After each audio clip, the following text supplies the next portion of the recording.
Le pregunté a Leopoldo si lo grabaron. ¿Sabe qué me dijo? Me graban todo el tiempo. Todo el tiempo lo están grabando.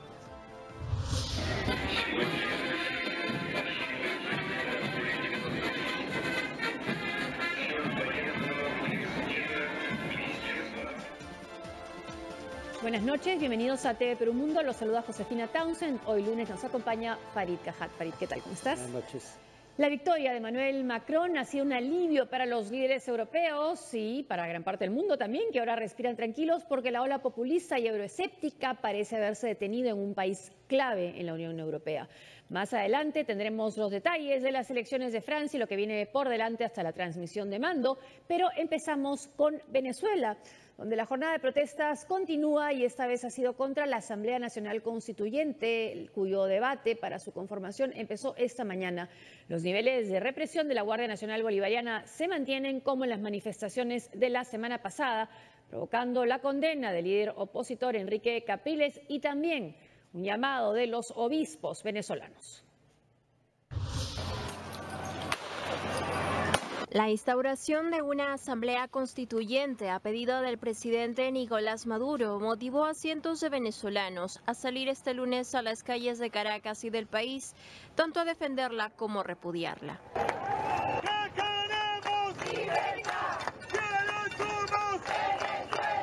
Los primeros en manifestarse fueron los simpatizantes de la coalición opositora Mesa de la Unidad Democrática, que marcharon hasta el Ministerio de Educación, donde entregarían a Elías Jagua, jefe de la Comisión Presidencial para la Constituyente, un documento en la que la MUD rechaza categóricamente el proceso constituyente. Sin embargo, en el camino fueron forzados a retroceder debido al gas pimienta y bombas lacrimógenas que usaron los agentes de la Guardia Nacional Bolivariana para reprimirlos, como lo muestra este video publicado por la activista Lilian Tintori.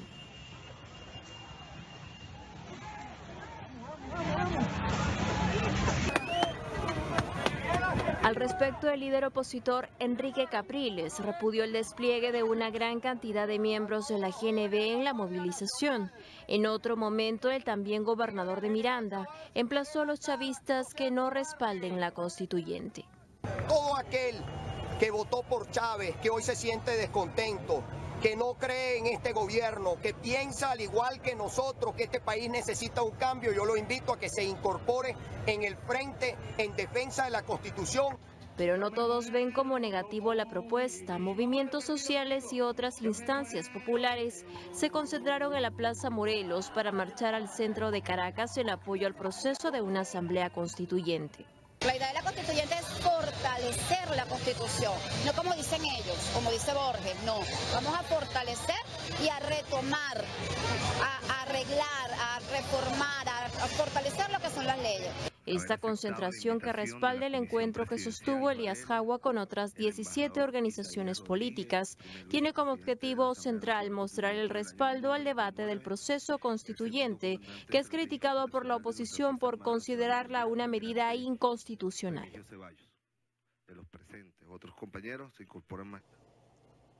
Los obispos de Venezuela se han pronunciado sobre esta crisis que se vive en su país. No sé si tenemos ya la imagen del diario El Nacional. El título es La Iglesia contra Maduro. La verdad es que la carta es bastante fuerte y critican mucho esta convocatoria a la Asamblea Constituyente y también hacen una invocación a las personas a seguir alzando su voz. Este es el momento en el que, ante toda esta lamentable situación, rechazamos la convocatoria a esa Asamblea Constituyente y exhortamos a la población en general a no resignarse, a levantar su voz de protesta, pero sin caer en el juego de quienes, generando violencia, quieren conducir al país a escenarios de mayor confrontación con el fin de agravar la situación y mantenerse en el poder. También hablan en el párrafo anterior, si pueden bajar un poco, de lo que se ha venido denunciando en estos días, ¿no? Se ha hecho alarde el gobierno del régimen ha hecho alarde de su naturaleza represiva mediante la sofocación de la legítima protesta con excesiva e inhumana violencia y llaman a una convocatoria a las parroquias del país el 21, a fines de este mes, me parece que ahí está la fecha.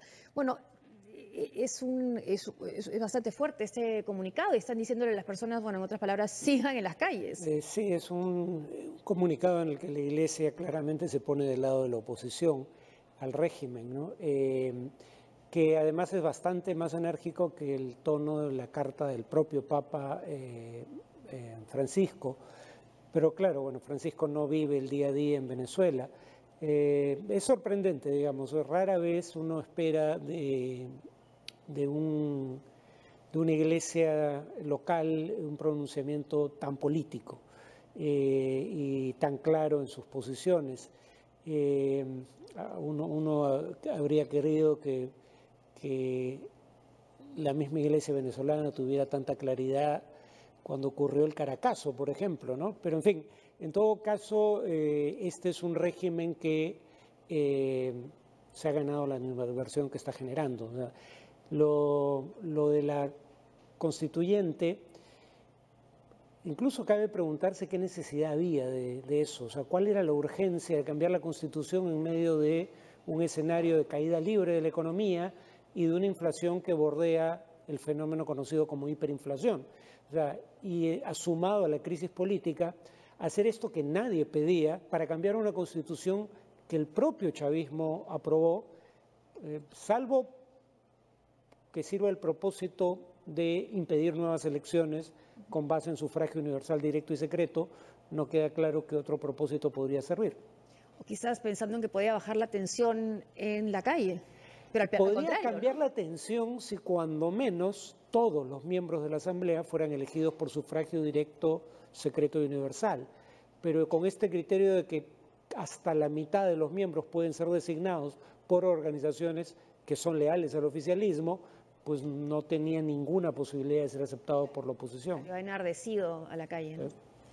El ministro de Educación, Elías Jaua, encabezó en el Palacio de Miraflores, la sede del gobierno, la reunión de partidos oficialistas sobre el proceso de una asamblea constituyente durante el discurso de bienvenida ante un total de 17 organizaciones políticas. Jaua dijo que la iniciativa que promueve Nicolás Maduro no ha llamado a un referendo consultivo porque la misma es una convocatoria directa y universal. Todavía siguen abiertas y están los asientos para que todas las organizaciones políticas que quieran venir a escuchar de primera mano y de manera oficial las razones por las cuales el presidente Nicolás Maduro ha tomado la iniciativa de convocar una Asamblea Nacional Constituyente. Están abiertas las puertas del Palacio de Miraflores. Especialmente hacemos un llamado a los voceros de la Mesa de la Unidad Democrática por la paz de nuestro país, a que reflexionen y puedan sentarse aquí a conversar, a dialogar entre venezolanos. Bueno, quizás sea esta la estrategia, ¿no? Hemos convocado a un diálogo, hemos convocado a elecciones a través de asamblea constituyente indirectas en realidad, pero la oposición es la que no se sienta a conversar y ahí es el sitio vacío. Lo cual es cierto, pero parece tener una explicación, ¿no? O sea, ya han conversado en el pasado y según trascendió de una carta del secretario de Estado del Vaticano, Parolin, que había sido, bueno, él no, pero la Iglesia había sido uno de los mediadores en las conversaciones anteriores entre gobierno y oposición. Había algunos acuerdos que no se implementaron, uno de los cuales era la liberación de aquellos que la oposición denomina presos políticos. De hecho, digamos, en los días previos a las negociaciones se apresó a más gente de la que ya estaba en prisión, considerada por la oposición presos políticos o presos de conciencia. Básicamente la oposición alega que son inocentes. Yo no sé si lo sean, yo no lo afirmo, pero en todo caso lo que queda claro es que a criterio de una entidad de Naciones Unidas y de organismos de derechos humanos, los opositores no tienen el derecho a debido proceso o no se reconoce su derecho a debido proceso en los juicios en donde son imputados. Y ahora eso parece haber empeorado porque hay denuncias de que algunos civiles estarían siendo juzgados en tribunales militares. Los presidentes Pedro Pablo Kuczynski y Donald Trump de Estados Unidos mantuvieron una conversación telefónica en la que expresaron su preocupación por la situación que vive Venezuela. El mandatario estadounidense manifestó su interés en trabajar con nuestro país en busca de defender la democracia. Según cifras oficiales, ya son 37 personas que han muerto en los mes y un poco más de protestas y más de 700 heridos desde que comenzaron las manifestaciones en las calles. Además, el presidente Kuczynski aprovechó para agradecer la ayuda humanitaria que brindó Estados Unidos durante el periodo de emergencia que sufrió el norte de nuestro país. Bueno, acá vuelve entonces Donald Trump a tocar el tema, lo ha tocado con Mauricio Macri, parece que surgió de él, de su propia iniciativa, también lo hizo con el propio presidente Kuczynski y dijo, bueno, hay un problema, no hay, a mes creo que dijo, no es está lleno de problemas Venezuela, y también ha habido una conferencia del Departamento de Estado, le preguntaron a su vocero si es que iba a participar Rex Tillerson en la Asamblea General de la OEA, dijo que todavía no estaba confirmado, pero sería interesante ver si hay esa participación, que si hay interés tendría que estar ahí, ¿no, Tillerson? Sí, yo presumo que en esta conversación lo que se discutió fue la próxima reunión de la OEA en torno al tema. Parte del problema con que Estados Unidos pretenda liderar algo en la materia es que este es un gobierno que, digamos, no ha tenido ningún problema en reconocer la perpetuación en el poder de Erdogan, me refiero al gobierno estadounidense, ¿no? En recibir al dictador egipcio, el Sisi, o en invitar a la Casa Blanca al presidente de Filipinas, que llama a matar virtualmente a discreción a narcotraficantes presuntos o reales, porque si no ha habido juicio de por medio, ¿cómo se sabe que lo eran, ¿no? Entonces, de pronto le interesan la democracia y los derechos humanos en el caso de Venezuela. El caso de Venezuela lo amerita. El punto es... Pero siendo un caso que lo amerita, ¿a cuánto puede llegar esa presión? A ver, acá lo que habría que tener en cuenta es que el único país de América Latina, perdón, el único país del hemisferio occidental que está aplicando sanciones a Venezuela es Estados Unidos. Y un poco aprendiendo de experiencias pasadas en donde sanciones generalizadas tuvieron más efecto adverso para la población que para el régimen, las sanciones que está aplicando ahora Estados Unidos son muy focalizadas, de hecho con nombre propio, a individuos específicos. El vicepresidente, por ejemplo. Sí. Que eso vaya a tener algún efecto, francamente lo dudo. En todo caso, ningún país de la región está llamando a actuar en ese sentido. Perú ni aplica ni pide que se aplique sanciones a Venezuela, pero sí cabe, dado que Venezuela es miembro de la OEA, invocar la Carta Democrática Interamericana, sobre todo ahora que Venezuela dice que va a desarrollar un nuevo tipo de democracia, que en mi opinión no es tal, participativa. Digamos, el punto es que Venezuela, de motu propio, bajo Hugo Chávez, decidió aprobar la Carta Democrática Interamericana y esta llama a defender las normas de una democracia representativa y de un Estado de Derecho con división de poderes, donde todas las autoridades son elegidas por sufragio directo, secreto y universal. Y eso claramente no es lo que está ocurriendo en Venezuela. Y Venezuela todavía está sujeta a las decisiones de la OEA porque, aunque ha decidido renunciar, la renuncia no se hace efectiva sino 2 años después de entregado el pedido.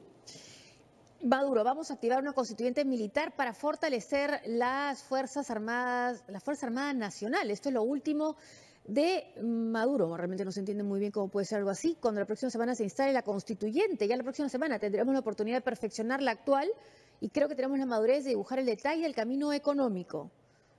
Bueno, supongo que el modelo en el que se basa Maduro son los soviets, ¿no? De hecho, el diario El País decía Maduro convoca lo que sería un congreso de soviets. ¿Qué eran los soviets? Eran asociaciones de trabajadores o obreros, ¿no? Obreros, campesinos y soldados. O sea, los militares, a diferencia de lo que era la situación bajo el zarismo, adquieren derechos políticos en la primera etapa del régimen comunista. Pero habría que recordar cómo acabó esa experiencia soviética, ¿no? El Soviet de Petrogrado, los obreros del Soviet de Petrogrado se declaran en huelga y plantean demandas no solo de conducta, sino también políticas, son reprimidos y en solidaridad con el Soviet de Petrogrado se produce un levantamiento de los soldados del Soviet de Kronstadt que ahí son además aplacados militarmente, ¿no?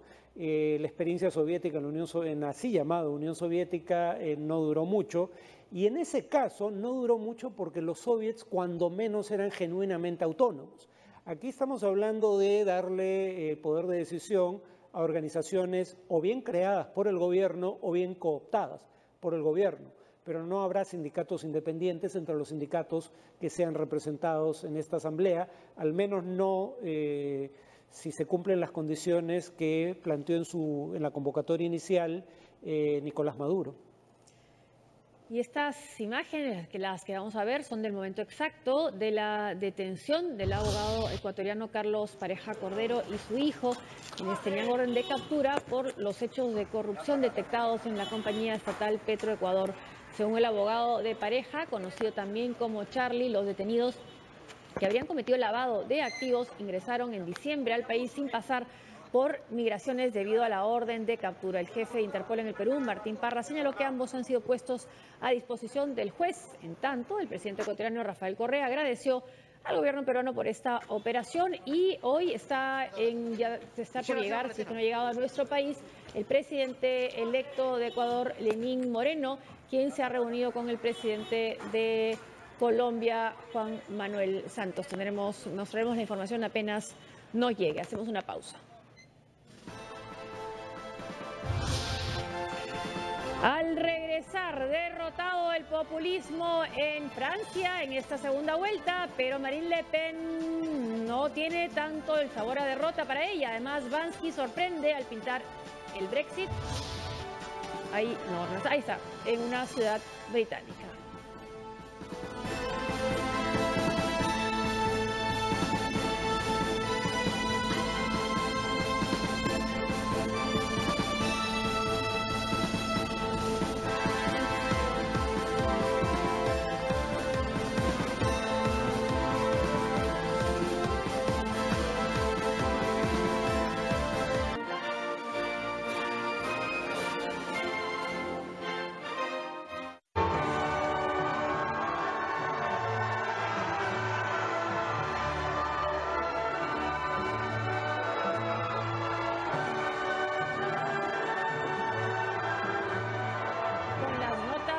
De la novena sinfonía de Beethoven, que también es el himno de la Unión Europea, Emmanuel Macron tuvo una entrada triunfal atravesando el patio del Louvre tras conocerse los resultados oficiales que lo confirmaron como ganador de la segunda vuelta por amplia distancia y presidente electo de Francia, el más joven de la historia moderna, el más joven desde Napoleón Bonaparte.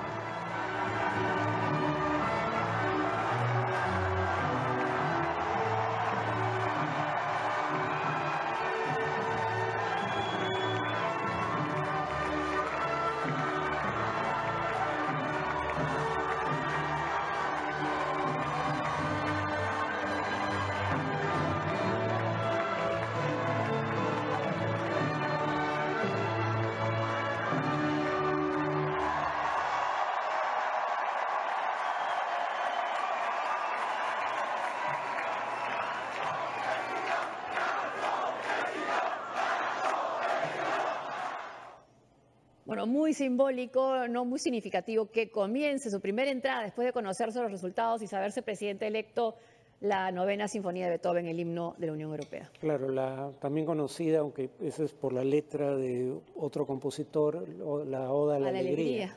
Bueno, es lo que muchos han sentido. Sí. Cuando menos alivio, ¿no? Alegría. Y que claro, es el himno de la Unión Europea, algunos dicen a secas el himno europeo, que además no está concebido como un himno que se anteponga o reemplaza a los himnos nacionales. Por eso la bienvenida es con el himno europeo, la despedida es con la marsellesa. En todo caso, es tan inusual hoy en día que un político se reivindique como europeísta y gane con ese mensaje. Además, con un mensaje de, bueno, él no dice austeridad fiscal, pero dice, si bien voy a elevar la inversión pública, voy a reducir el gasto público y voy a reducir el número de empleados públicos. Entonces, y voy a flexibilizar la legislación laboral. Entonces, digamos, no es precisamente el tipo de mensaje que la mayoría de votantes querría oír y aún así lo eligieron. ¿Y por cuánto? 66,10%. Bueno, esa es la ventaja de candidatear contra el diablo, ¿no? O sea, pero el diablo tampoco estuvo tan mal, la verdad, 33,90%. Sí, hay un tercio de simpatizantes del demonio, como dirían los de Rolling Stones, ¿no? 11 millones de votos. Sí, bueno, esto ya es broma, ¿no? Pero en honor a la verdad, cuando uno ve que está detrás del voto, son el mismo tipo de temores, que son temores sí, pues, absolutamente legítimos, sí. habría que añadir. Más allá de que quien encarne ese electorado en esta ocasión sea Marine Le Pen, es la gente con menor nivel educativo, generalmente, aunque el ingreso bajo no es un predictor, porque, por ejemplo, inmigrantes que tienen bajos ingresos votaron por Macron o se abstuvieron. Y jóvenes también han votado jóvenes, por sí. Pero es que, claro, entre los jóvenes el desempleo duplica el promedio nacional, que es de 10%, sí, relativamente alto para estándares históricos. Sí. Entonces, digamos, el punto clave es que hay razones legítimas para el descontento, que lamentablemente se ha expresado en esta ocasión un candidato como una candidatura como la de Le Pen, y esa es probablemente la advertencia que habría que hacerle al propio Macron. Si esas circunstancias no cambian, en 5 años más podríamos volver a tener a Le Pen en segunda vuelta con una votación aún mayor. Y lo ha dicho, ¿no? Lo ha dicho en su primer discurso y están muy alertas además al saber que vienen las legislativas, ¿no? En junio. Y bueno, esta segunda vuelta, la que hemos estado viendo, contó con una participación del 75,3% del electorado. Marine Le Pen prometía celebrar un referéndum para ver si salían o no de la Unión Europea, entre otras ideas, aunque perdió la elección. Sin embargo, Le Pen sí marcó para su partido lo que comentábamos, ¿no? Votos importantes, la mayor ganancia registrada en presidenciales. Escuchemos el despacho de Claudia Rebasa de CNN desde París.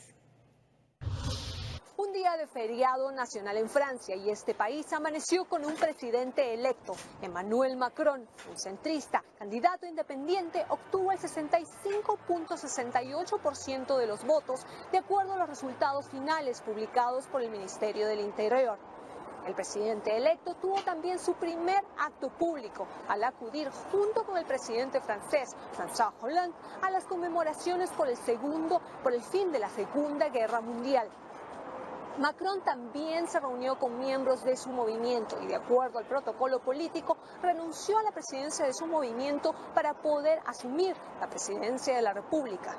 Y es que el siguiente desafío para Macron es impulsar a su movimiento en las siguientes elecciones parlamentarias en junio y poder así ganar una mayoría para impulsar su plan de gobierno.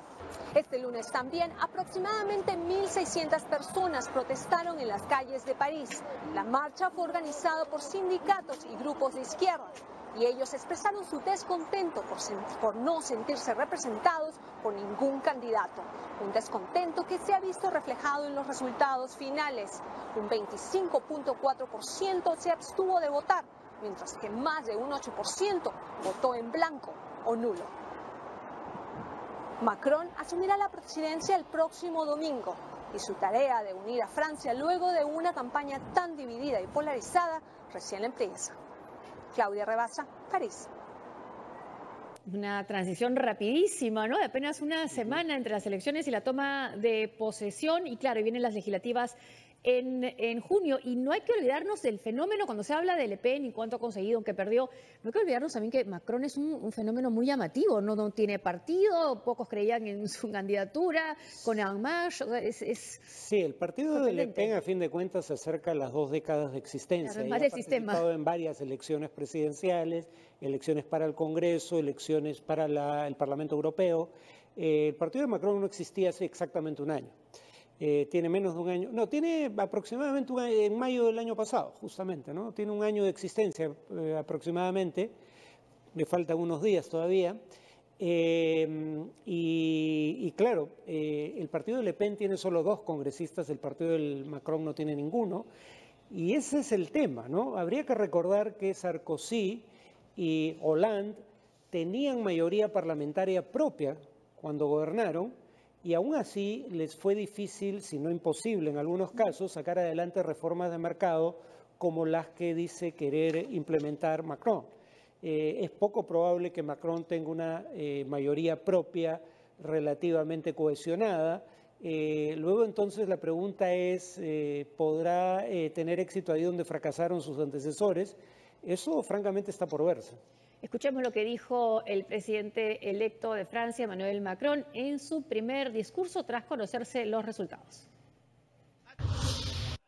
Europa y el mundo esperan que defendamos el espíritu de la Ilustración, amenazados en tantos lugares, y espera que defendamos la libertad en todas partes para proteger a los oprimidos, y espera que traigamos una nueva esperanza, un nuevo humanismo y un mundo más seguro, un mundo de libertades protegidas, un mundo de crecimiento con más justicia, más ecología. Esperan que seamos quienes somos.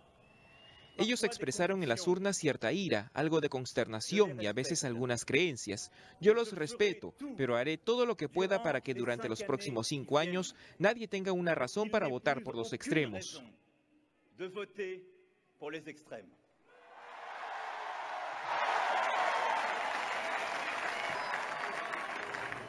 Bueno, aquí va a ser clave a quién elija como primer ministro, ¿no? Que se espera se anuncie pronto. Sí, probablemente ese sea un indicio de qué tipo de alianzas va a hacer para las elecciones para el Congreso, ¿no? Incluso hay quienes dicen que podría colocar un primer ministro de los republicanos. Ahora, yo no sé si a juzgar por las encuestas de salida, las encuestas de boca de urna, no sé si esa sea la mejor coalición para él, porque de hecho, claro, no estaba por partido, pero la mayoría de quienes se autodefinían como de derecha votaron por Le Pen en segunda vuelta, por oposición a quienes se definían como de extrema derecha, que votaron casi íntegramente por Le Pen.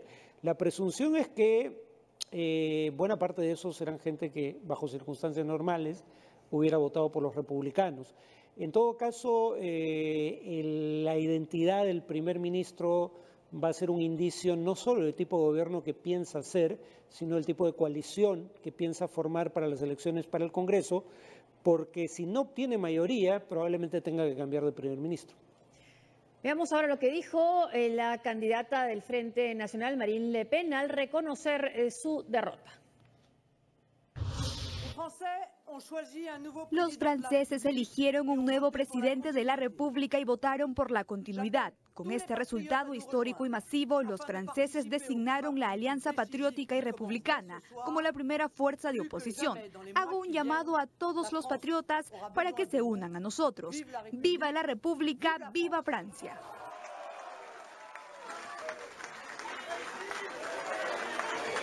No está exactamente esa declaración, pero ella hace una contraposición, ¿no? O sea, ella está, los patriotas son ellos y a los demás llama los globalistas, neoliberales. ¿No? Por eso, ese es un discurso en el que coincide con Mélenchon. Por eso parte del electorado de Mélenchon. Bueno, al final la mayoría se abstuvo, votó en blanco.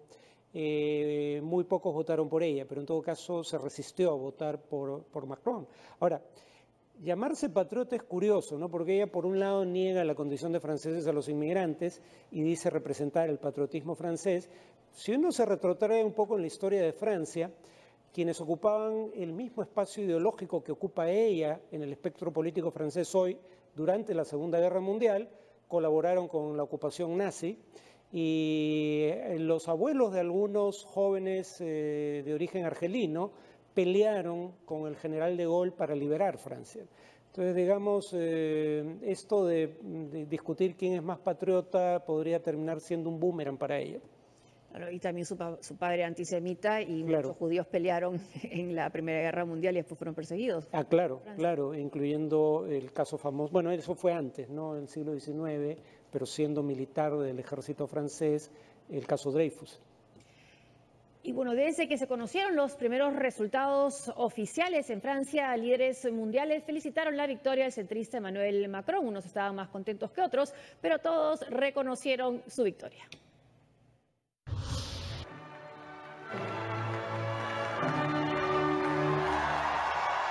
Alivio en la Unión Europea y en el mundo tras la contundente victoria de Emmanuel Macron en la segunda vuelta electoral francesa. La canciller alemana Angela Merkel felicitó al flamante presidente electo y destacó su discurso defensor de la apertura de fronteras. Asimismo, resaltó que París y Berlín representan la piedra angular de la Unión. La amistad franco-alemana es una piedra angular. Nuestros países se enfrentan desafíos mutuos. Tenemos que llevar a la Unión Europea a un futuro seguro y exitoso. En la medida de lo posible, Alemania y Francia tomarán medidas conjuntas en beneficio de Europa. Le deseo a él y al pueblo de Francia todo el éxito posible. A través de una carta, el presidente del Consejo Europeo, Donald Tusk, se sumó a los elogios y afirmó que el triunfo de Macron es el de los valores progresistas que identifican a Europa. El gigante asiático no estuvo exento de los saludos para el nuevo inquilino del Elíseo. El portavoz del Ministerio de Asuntos Exteriores de China manifestó que esta elección abre un nuevo capítulo en las relaciones diplomáticas entre Beijing y París. El presidente de China, Xi Jinping, ha enviado una carta de felicitación al señor Macron. Las relaciones entre China y Francia tienen una importancia estratégica significativa y una influencia internacional que busca mantener un desarrollo estable y sano en beneficio no solo de nuestros países, sino también de la paz mundial. Mediante su cuenta en Twitter, el presidente de los Estados Unidos, Donald Trump, calificó de gran victoria la elección de Macron y dijo que espera trabajar con él. Desde la misma red social, mandatarios latinoamericanos como Pedro Pablo Kuczynski en Perú, Mauricio Macri en Argentina y Juan Manuel Santos en Colombia también expresaron su disposición en colaborar con Macron. Bueno, realmente un gran alivio para Bruselas, ¿no? Para la Unión Europea. Una derrota de Macron ya le da un pronóstico reservado a la Unión Europea, ¿no? Bueno, y nuevamente para quienes creen que Putin es de izquierda, Putin recibe a Le Pen, los medios... le presta plata a un banco ruso. Un banco estatal ruso le presta plata al partido Le Pen, y RT tuvo una cobertura relativamente favorable a Le Pen, ¿no? Y Le Pen no es de izquierda bajo ninguna definición plausible del término. Pero ese es el tema. La paradoja aquí es que los nacionalismos chauvinistas se dan la mano contra toda forma de internacionalismo, pero eso es lo único que los une. El día que no haya Unión Europea y no haya globalización, se van a saltar el uno al otro la yugular. Y que la división no sea tanto ya entre izquierda y derecha, sino quiénes están a favor de la globalización y quiénes están a favor del proteccionismo. O no tanto. O en todo caso, esa es una división que atraviesa la división tradicional de izquierda-derecha. ¿Qué es lo que ha pasado en esta elección en Francia? Claro, no han estado los partidos. Bueno, siempre. Por eso en Gran Bretaña, aparte de los conservadores y los del UKIP que estaban a favor del Brexit, había el movimiento llamado el Exit, Left for British Exit, ¿no? O sea, la izquierda que estaba a favor de que Gran Bretaña saliera de la Unión Europea, que en materia de defensa de los empleos industriales locales frente a la competencia del exterior no tenían ninguna diferencia con los sectores conservadores. Y los extremos a veces también se coinciden y tienden a ser totalitarios. Sí.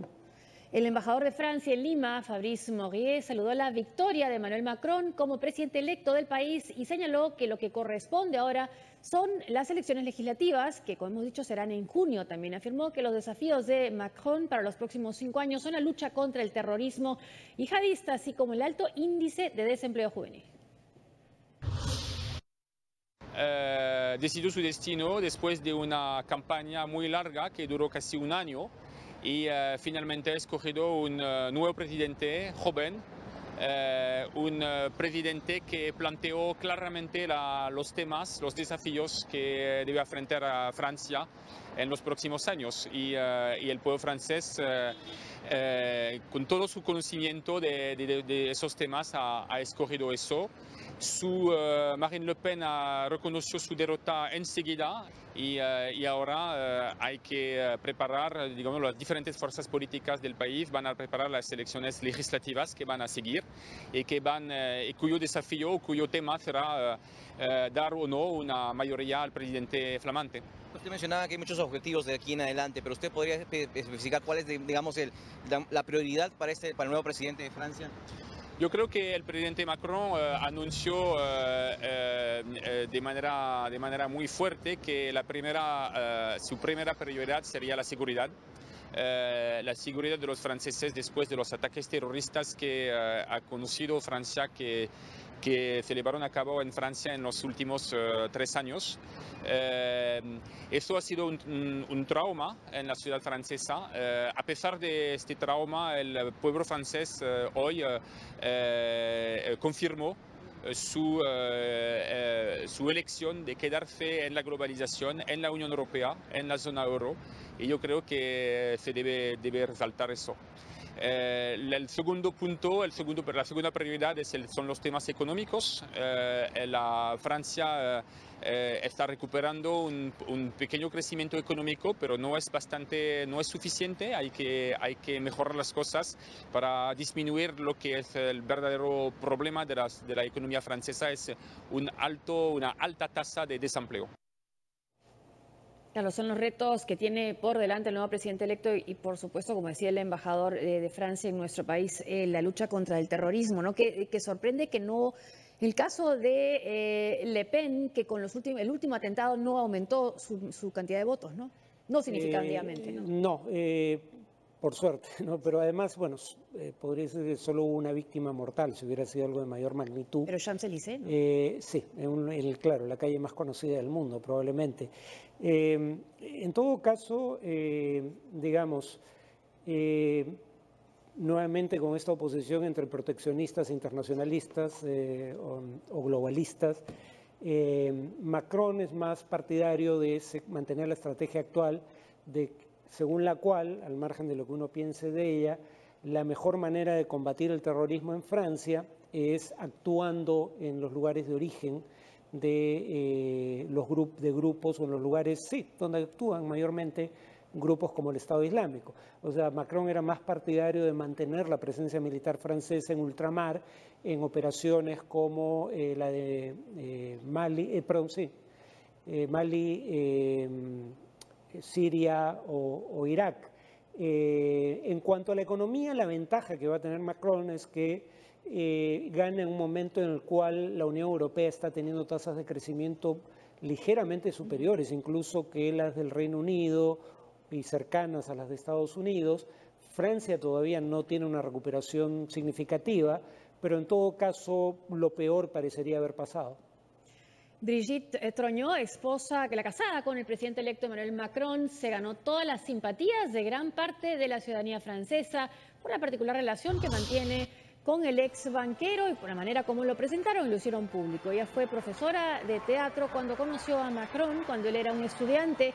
Es 24 años mayor que su marido y ambos cumplieron 10 años de casados. Ahí los vemos frente a la pirámide famosa del Louvre y según celebrando, cantando la marsellesa, luego con toda la familia. Además, se dice que ella lo ha asesorado mucho en sus presentaciones en público y que la familia, además, los hijos de ella, tiene 3 hijos y 7 nietos. Ahí vemos a una de las nietas que también han participado en esta campaña y en esta gran celebración. Y es que, bueno, París fue una fiesta realmente. En París, además, arrasó Macron, ganó solamente el 10% de los votos, comentábamos con Farid. Marine Le Pen, 5% más de la primera vuelta, donde estuvo 5%, pero tuvo 10%, pero mayoritariamente las ciudades francesas votaron por Macron, votaron por el centro, por la globalización. Escuchemos lo que dice la editora de Paris Match sobre esta pareja presidencial. Brigitte Macron como primera dama, por supuesto, será objeto de fuego, por lo que su imagen será sin duda criticada. Será tan idolatrada como criticada. Eso no podemos evitar. Ella tiene un carácter, una inteligencia, una sutileza, una experiencia de vida que la convierte en alguien que vamos a respetar. Y entre los archivos, la televisión francesa encontró estas imágenes del joven estudiante Emmanuel Macron. No sé, lo tenemos ya participando en una obra de teatro. Ahí está terminando en un colegio, el Colegio Jesuita Providencia, se llamaba así. Tenía que ver mucho con su futuro, porque ahí fue donde conoció, ahí la vemos, saludando a sus alumnos, a Brigitte, ahora su mujer. Ella era profesora de latín en ese colegio jesuita y él era su alumno de teatro. Se conocieron ahí, luego se enamoraron, él se fue a París, regresó y la historia es que él dice: yo voy a rezar y me voy a casar contigo. Bueno, y eso fue lo que sucedió. Y ahora va a ser ella la primera dama. Es un archivo de mayo del 1993. Ahí está actuando Emmanuel Macron.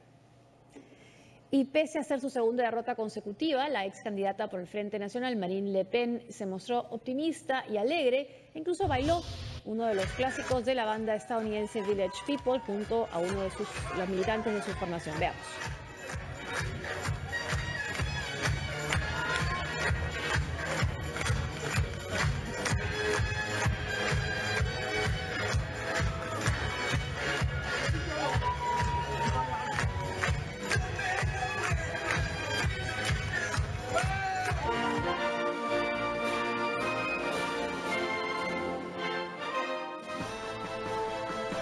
La pausa y al volver, Benjamín Netanyahu echa a la basura la propuesta de Hamas. Y además, Corea del Sur ya está eligiendo a su nuevo presidente.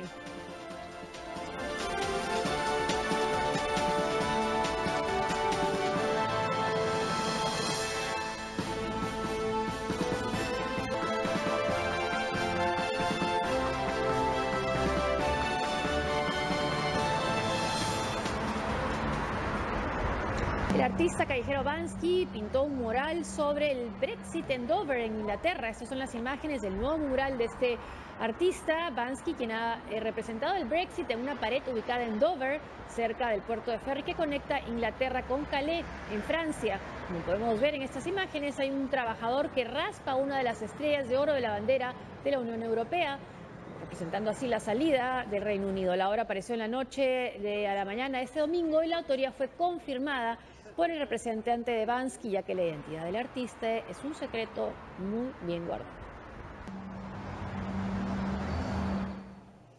Barack Obama ha recibido el premio Profile in Courage o Perfiles de Coraje de la biblioteca de John F. Kennedy, la fundación de esa biblioteca. Durante su discurso, Obama habló por primera vez desde que la administración Trump dio el primer paso para derogar y reemplazar su programa emblemático conocido como Obamacare. Esto fue lo que dijo. Es mi ferviente esperanza y la esperanza de millones de personas que, independientemente del partido, tal coraje es todavía posible. Que los miembros del Congreso de hoy, independientemente del partido, están dispuestos a mirar los hechos y decir la verdad, incluso cuando contradigan las posiciones de sus partidos. Espero que los actuales miembros del Congreso recuerden que en realidad no se necesita mucho coraje para ayudar a aquellos que ya son poderosos, cómodos e influyentes, sino que se necesita un poco de valor para defender a los vulnerables y a los enfermos, aquellos que no tienen acceso a los corredores del poder.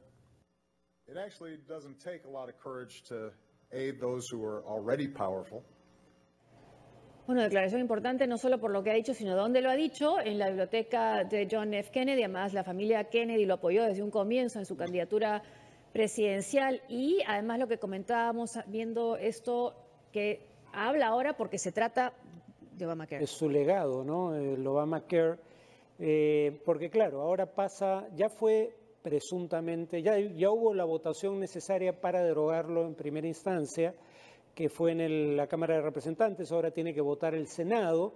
Probablemente el Senado, si apruebe una versión modificada del documento que aprobó la Cámara de Representantes. El tema, sin embargo, es que, claro, cuando votaron los representantes no se conocía el estimado de la Oficina de Presupuesto del Congreso, que es una oficina neutral creada por el propio Congreso para decirle a los congresistas cuáles serían las consecuencias prácticas de sus decisiones. En el caso de la propuesta inicial, la Oficina de Presupuesto del Congreso hablaba de hasta 2 decenas de millones de personas que perderían su seguro médico si se aprobaba la propuesta republicana. Eso es parte de lo que lo hundió. En esta ocasión se votó antes de conocer la estimación de la Oficina de Presupuesto del Congreso. Cuando voten en la Cámara de Senadores, se va a conocer esa estimación. Todo parece indicar que va a reiterar la idea de que con esta propuesta en un lapso, bueno, el tiempo varía, pero digamos en los próximos años perderían su seguro médico 20 a 24 millones de personas. Eso es las estimaciones que hacen entidades privadas. Y entonces esta es la primera declaración política de Obama desde que dejó la presidencia para preservar un legado suyo que en mi humilde opinión era positivo y que los republicanos se van a traer abajo con lo que podría ser un alto costo político en las elecciones de medio término. Que es lo que tienen que estar pensando ahora, no solo cuestiones humanitarias, sino políticas. No sé si tenemos más de las imágenes. En esta ceremonia ha estado Caroline Kennedy, hija de John F. Kennedy, el asesinado presidente que además fue embajadora en el Japón de la administración Obama. El primer ministro israelí Benjamín Netanyahu ha protestado arrojando a la basura el documento con la declaración política de la organización palestina Hamas, que acepta la creación de un Estado palestino sobre las fronteras del 67. Según Netanyahu, la organización que controla la Franja de Gaza está mintiendo y los medios han caído en esa mentira difundiendo noticias falsas. Escuchemos. Hamas asesina a mujeres y niños, ha lanzado miles de ataques con misiles en nuestros hogares y ha lavado el cerebro a niños palestinos en campamentos suicidas. Entonces, ¿a dónde pertenece este documento lleno de odio?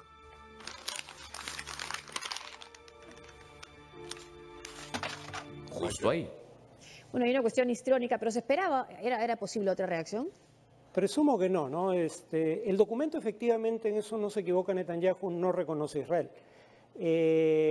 Pero claro, lo que jamás alega es ningún partido de la coalición de Netanyahu reconoce el derecho de los palestinos a un Estado, un documento interno. De hecho, hay documentos donde más bien su posición es exactamente la opuesta. Entonces dicen, ¿por qué se nos pide a nosotros lo que no se le pide a los partidos de la coalición de gobierno israelí? Nuestra posición actual podría cambiar en una negociación. Por otro lado, Netanyahu no quiso dialogar con el ministro de Relaciones Exteriores de Alemania, porque antes del diálogo que tenían programado se reunió con organizaciones de derechos humanos israelíes, no palestinas. Entonces le dijo, si te reúnes con ellos, no me reúno contigo. Y el ministro de Relaciones Exteriores de Alemania se reunió de todos modos con esas organizaciones, Breaking the Silence y B'Tselem. Entonces, digamos, si no está dispuesto a dialogar con el ministro de Relaciones Exteriores de Alemania, presumo que menos aún estará dispuesto a hacerlo con Hamas. Una pausa y al volver y cambiando de tema. Todos los detalles de los premios MTV.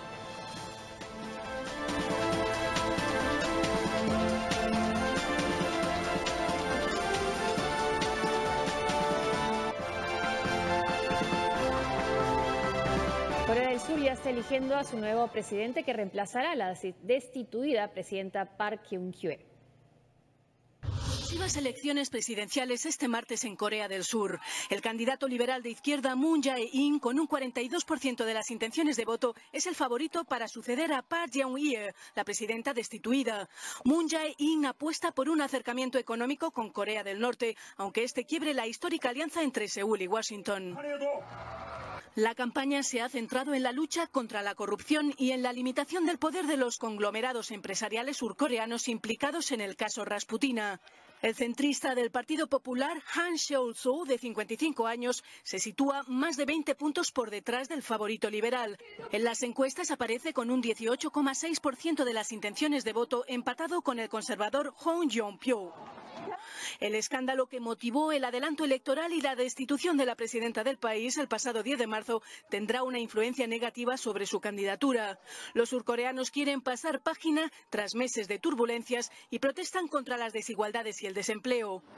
Tras una campaña electoral de 22 días, 13 candidatos surcoreanos concurren a las elecciones presidenciales para reemplazar a una presidenta que está en la cárcel a la espera de juicio por corrupción y abuso de poder.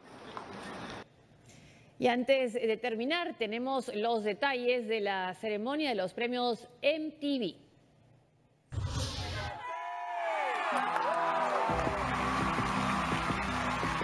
Un año más, los MTV Movie and TV Awards premió lo más destacado del cine y la televisión norteamericana. El gran ganador de la noche fue Stranger Things, que se llevó el galardón a mejor serie. Los actores de la exitosa serie de Netflix 13 Reasons Why fueron los encargados de entregarles el premio ante los gritos del público. Uno de los momentos más emotivos de la gala ocurrió tras la premiación de Emma Watson como mejor actriz por su papel en La Bella y la Bestia. Se trata del primer premio a la mejor interpretación sin distinción de género. The first acting award in history that doesn't separate nominees based on their sex says something about how we perceive the human experience. Notablemente emocionada, la actriz británica, recordada por su papel de Hermione en Harry Potter, continuó.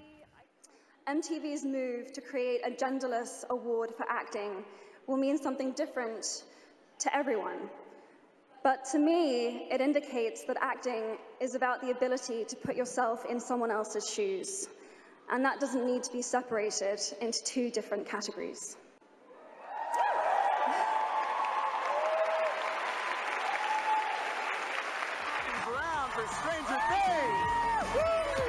Millie Bobby Brown, que interpretó a Eleven en Stranger Things, obtuvo reconocimiento como mejor actriz de un programa de televisión. Uno de los premios más esperados por el público fue el de mejor beso. El beso entre los actores Aston Sanders y Jarell Jerome de la ganadora del Oscar Moonlight fue uno de los más significativos de la pantalla grande. Su discurso fue considerado como uno de los mejores momentos de la historia de los premios. This award is bigger than Jarell and I.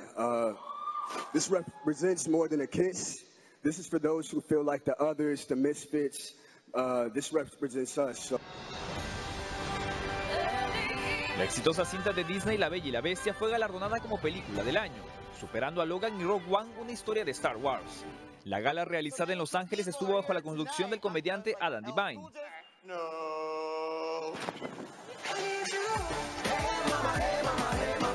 El ritmo latino se hizo presente con la presentación de J Balvin, Pitbull y Camila Cabello.